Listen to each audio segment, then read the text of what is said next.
देश में नहीं, सारा विदेश में भी हम लज्जित है। सारा लोग हंस रहे हैं, साला इंडिया का इतना काबिल प्राइम मिनिस्टर है, इतना काबिल सिस्टम है, लेकिन हमारा सिस्टम कुछ नहीं है। और हीरा भाई को इसलिए अहमियत है क्योंकि मेरा सेक्टर में भी ऐसा हुआ।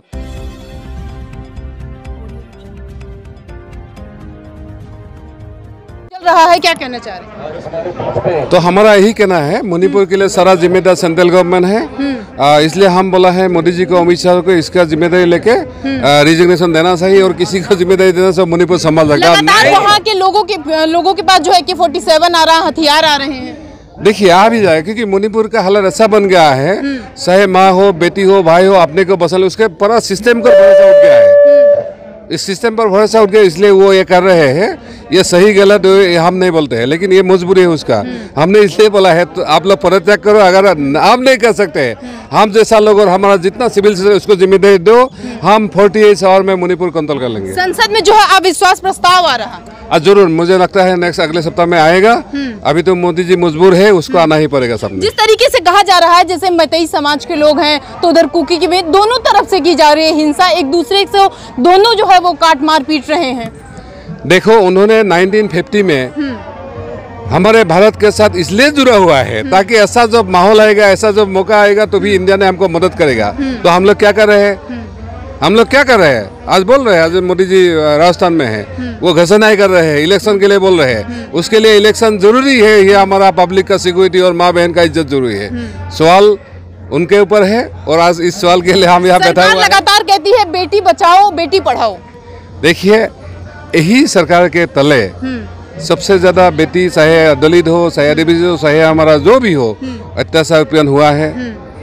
चाहे राजस्थान में हो, चाहे बंगाल में, चाहे मणिपुर में हो, उनका ही सरकार है सेंट्रल में, होमैन उसके ही जिम्मेदारी है। दूसरा है, सबसे ज़्यादा महंगाई इसी सरकार में है, सबसे ज़्यादा बेरोजगार यही सरकार में है, सबसे ज़्यादा पैसा लेके भागुरा यही सरकार में है, सबसे ज़्यादा दुख में है किसान है, मजदूर है, सारा हम लोग ये है। इसके साथ मणिपुर भी जुड़ गया है और सिर्फ हम लज्जित नहीं है, सारा वर्ल्ड लज्जित है। अभी सरकार अभी कही है, जल्दी ही अभी नरेंद्र मोदी जी का एक स्पीच आया, उन्होंने कहा कि दो बार वो मुख्यमंत्री बने, प्रधानमंत्री, 2 बार में जो पूरा नहीं हो पाया वो तीसरे कार्यकाल में हम पूरा करेंगे। हमको खुले में बोलना है, जो 2 बार नहीं कर, तीसरा नहीं, चौथा बार भी कर नहीं सकते।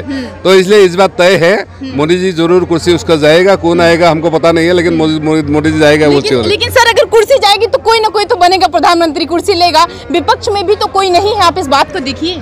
मैं इसलिए बोलता हूँ, चाहे हमारा यंगस्टर हो, चाहे दलित हो, चाहे आदिवासी, चाहे पिछले वर्ग हो, जितना लोग है, चाहे अल्पसंख्यक हो, सबको सामने आना चाहिए और आके अपना हिस्सेदारी लेना चाहिए।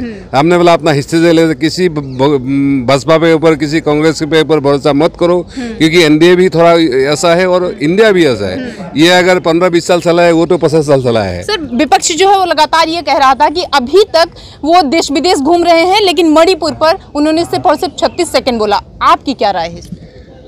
देखिए अभी मैंने बोला हूँ, पार्लियामेंट को भी मैंने बोला हूँ, हमारा नॉर्थ ईस्ट MP बोले, सरकार को भी आपके से बोलना है। अभी हम सबको मणिपुर जाना है, मणिपुर संभालना है, क्योंकि मणिपुर में सिर्फ हमारा इंडिया का, देश में नहीं, सारा विदेश में भी हम लज्जित है। सारा लोग हंस रहे हैं, साला इंडिया का इतना काबिल प्राइम मिनिस्टर है, इतना काबिल सिस्टम है, लेकिन हमारा सिस्टम कुछ नहीं है। और हीरा भाई को इसलिए अहमियत है क्योंकि मेरा सेक्टर में भी ऐसा हुआ था। 20-30 साल जब दंगा यहाँ तो 2 साल से लोग मर गए, हमारे 50,000 ज्यादा मारा गया। सारा नेता लोग दिल्ली से जाते हैं, दिसपुर होते हैं, धमाकते हैं, वापस अगेन होते हैं। जिस दिन हीरा भाई दिल्ली में आ गया तो उस दिन को मैं इसलिए उत्तर पूर्व को बोला है, आपका जमीन के लिए, आपको हक के लिए आपके वापस में लड़ना नहीं है। आप दिल्ली आइए हमारे साथ, आपका जितना चाहिए उससे ज्यादा हम भर के देंगे। डबल इंजन की सरकार वहाँ पर फेल है, डबल ट्रिपल इंजन कुछ काम होने वाला नहीं है। जब इंजन मेन इंजन ही फेल है तो पिछले वाला क्या करेगा? हाँ, उसका कोई काम का नहीं है। ठीक है, ये जो है ये आसाम के सांसद हैं, जिनका कहना है कि जो डबल इंजन की सरकार है वो पूरी तरीके से मणिपुर को लेकर फेल है, क्योंकि अभी तक जितनी भी चीजें कही जा रही थी सरकार की तरफ से वो पूरी तरीके से फेल देखी गई हैं। आगे क्या होगा 2024 में, कौन सत्ता में आएगा, क्योंकि लगातार ये कह रहे हैं कि डबल इंजन छोड़ दें, पहला इंजन ही फेल है, ऐसे में देश को कौन संभालेगा। जंतर मंतर से प्रिया पांडे।